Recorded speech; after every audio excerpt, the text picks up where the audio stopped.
Hello everyone, and welcome to my kitchen again, cooking homemade with Jill. Today we're going to be making something pretty simple and basic that I don't think I can screw up. After the other day's Madeleine debacle, I think I found another recipe, another method for that. So we're going to try it again. Not today. I still need recovery time, but we will try that again. So today's recipe is for ginger cookies. Now this is a recipe that was my grandmother's. I totally feel that she didn't have time to create recipes. So I'm sure at some point in time she found this recipe in a magazine, in a newspaper, something like that, and cut it out and started making them. They are delicious. They're not ginger snaps. This is not a crisp cookie. This is a chewy cookie, and oh my gosh, it is so delicious. So she made that always. She always had ginger cookies when you went to her house. My mom made them sometimes. I've made them. I have cousins that make them all the time. It's a real family favorite, and I hope you like it too. So, and it's really pretty basic and easy. I don't think I can mess this one up. She said, hopefully. So let me bring you over to my mixer and we will get started. So in here you go. In here, I've got already in here, you can't see it, but there's 3/4 cup of vegetable shortening like Crisco. And into that, I'm going to pour, this is 1/4 cup of molasses. Now, I'm sure you all know the trick to when you're working with molasses. I sprayed my measuring cup with a little cooking spray, a little pan first, so the molasses comes out a whole lot easier, and I don't have to do a lot of scraping and makes less of a mess. So in the molasses goes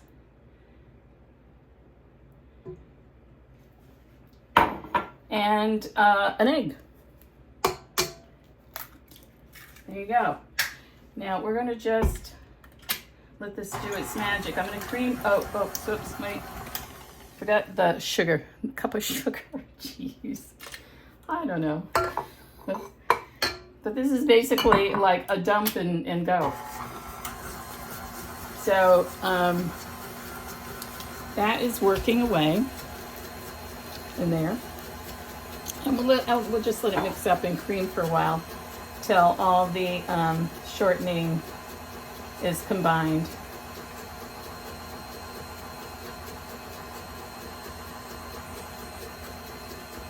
And then it's just a question of adding the dry ingredients, and off we go. My oven is already preheated at 350 degrees. I have a baking sheet prepped with a piece of parchment on it. I mean, I have silk pads. I have those silicone mats that I use for some things, but mostly I like my parchment paper. It's really convenient. All right, so there is that. I got a glob over here that didn't get it. So then, all right, so in my little plate, I don't know if you can see that, but there's a 1/2 teaspoon of freshly ground nutmeg. I love nutmeg, so I grind my own. This is a 1/2 teaspoon of salt here, a teaspoon of ginger, and a teaspoon of nutmeg. And that's all going to go in to the bowl. As well as the rest of the dry ingredients, this is 2 teaspoons of baking soda. That's going to go in there, along with 2 cups of all-purpose flour. Oh, you know, I wanted to tell you, because afterwards, when in a minute here, I'll wait. Let's mix this stuff up without getting flour bombs everywhere.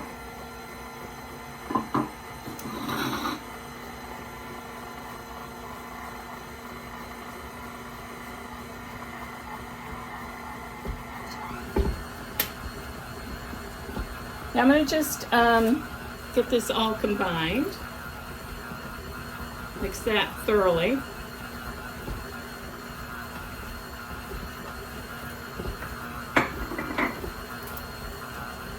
And boy, that, you know, that's it. How could you mess this up?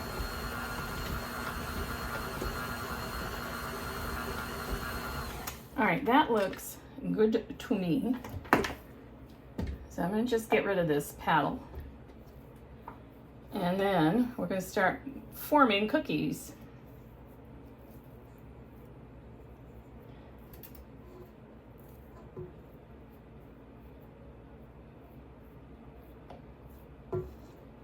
Yeah, see, it's a relatively stiff dough. You know, there's no like milk or anything exciting like that in it. It's just, you know, the egg and molasses for any liquid ingredients. Now if you can bear with me a sec, I'm gonna get rid of my mixer because it's in my way. Ugh.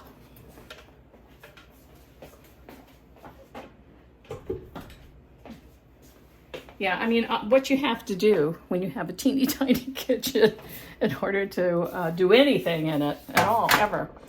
So here's my baking sheet.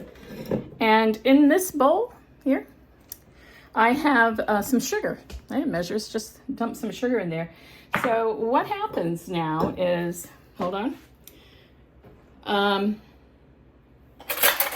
This one is just a spoon. This makes a lot of cookies. So if you want to cut this recipe in half, feel free. But you know what? I think I'm going to freeze mine. Because really. So you just got, like I have a teaspoon here. And I just get some on my teaspoon. And I'm going to roll it into a ball. Now, this ball is probably a little over an inch around. I'm not good with measurements. And then I'm going to put it in my thing of sugar and coat it with the sugar. Just roll it around in there until it's coated all over and pop it on the tray, ready to go into the oven. I lost my spoon. And you know that, kids, is it. I find that the more I make these, the larger they get. So you really should try to get them all the same size because that will make a difference when you go to bake this stuff. Sheesh. Because they spread out a little bit, not a lot, but a little bit. And oh my gosh, are they so yummy. I've had relatives getting in touch with me. You're going to make Grandma's ginger cookies? You're going to make? Yes. I need the recipe. I don't have the recipe. Well, I will put the recipe in the description here so people can have it. You know, it makes me wonder sometimes where she found, my grandma scoured the newspapers and the ladies' magazines back in the day and got a lot of her recipes out of those kinds of sources. So there's a few of them. She was quite the lady. You know, she did whatever she could do to like earn money. You know, my mom and her siblings, they all grew up during the Depression. And, you know, nobody had a job. Nobody was, I think my grandpa was struggling, was like doing day labor maybe. I don't really know. You have to ask one of my other cousins. They don't know. They're good with all that. I don't really know. So my grandmother, at one time or other, sold whatever she could possibly manage to sell. She sold greeting cards, you know, to her friends and the ladies, you know, aid, or they, I think she was a member of the Grange. And she also I think she was one of the founding members of a garden club where, you know, near to where she lived. And was a master gardener long before that was like a thing. And but anyway, she sold greeting cards. She sold ladies' foundations. Look that up. See do you know what a foundation is? I don't even know that you guys would know what a girdle is. So it was an ancient kind of Spanx. that women back in the day wore. Oh my God. So she sold those. She sold Avon. I mean, every Christmas. I mean, they had no money, these people. They were just lovely too. And you know, every year I would get for for Christmas, you know, homemade, whatever homemade. I mean, I always got some hand knit mittens and some Avon. I wish to Pete I had kept the Avon containers. I think they'd be quite collectible now, don't you? Don't you think so? Anyway, she was something else. So was my grandpa. All right, so I have these cookies. I gotta rinse my hands, or I'll show you.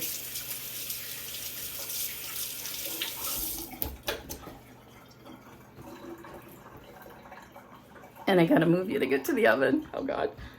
So they go in this 350-degree oven, just for about 10 minutes. But you know, I've got this sketchy oven. I don't know. So in they go. I'm gonna set the timer for 10 minutes, and I'm gonna keep my eye on them. I mean, I kept my eye on the Madeleines the other day, but to know was no help. So all right, I will be back when these are done, and we'll see how they are. I'll be back. See you in a bit. Hey, so I'm back. The cookies I just took out of the oven. I don't want you to see them. Oh, they're right here. Hold on.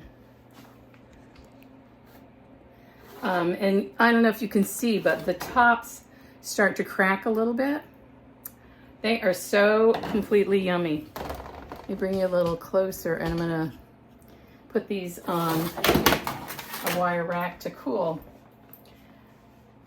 As soon as I can find something to do that with. I do like my salmon spatula. It's very useful. So yeah, here we go. We're gonna cool these, and man, I'm having one or two. But they're delish. And they were in there. I left them in there for the full 10 minutes. So that's how my oven's working today.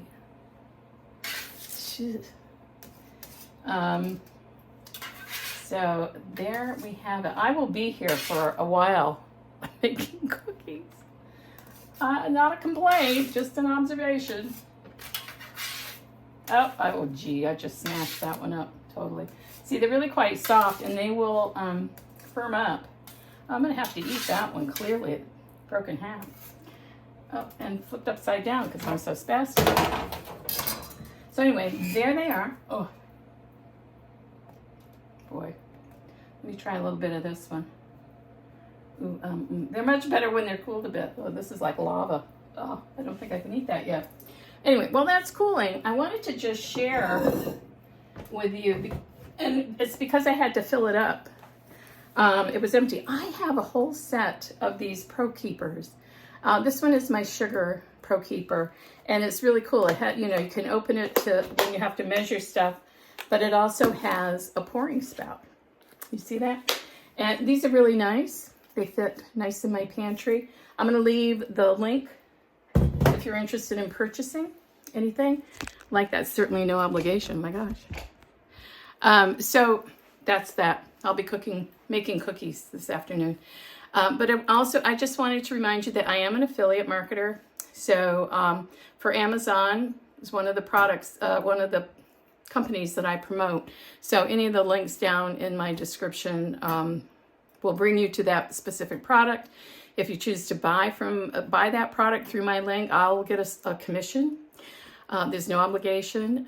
It doesn't cost you anymore. I'm also going to put the link for the course that I took that taught me how to set up my systems to become an affiliate marketer. If you're interested, this is a $7 15-day program. So again, no obligation, just wanting to share. So thank you for being with me today, Cooking Homemade with Jill. And you know, they're delish. See, they kind of flatten out as they cool. They're a little puffed up, and then they kind of flatten out, but they don't get real crispy unless you leave them out to dry, you know, into a rock. But so when these cool, I would put them in a baggie or you know, some kind of container. And I don't think I'd refrigerate them. I tend to refrigerate a lot of stuff that I probably needn't. Anyway, friends, thank you so much for joining me, and we'll see you next time on Cooking Homemade with Jill.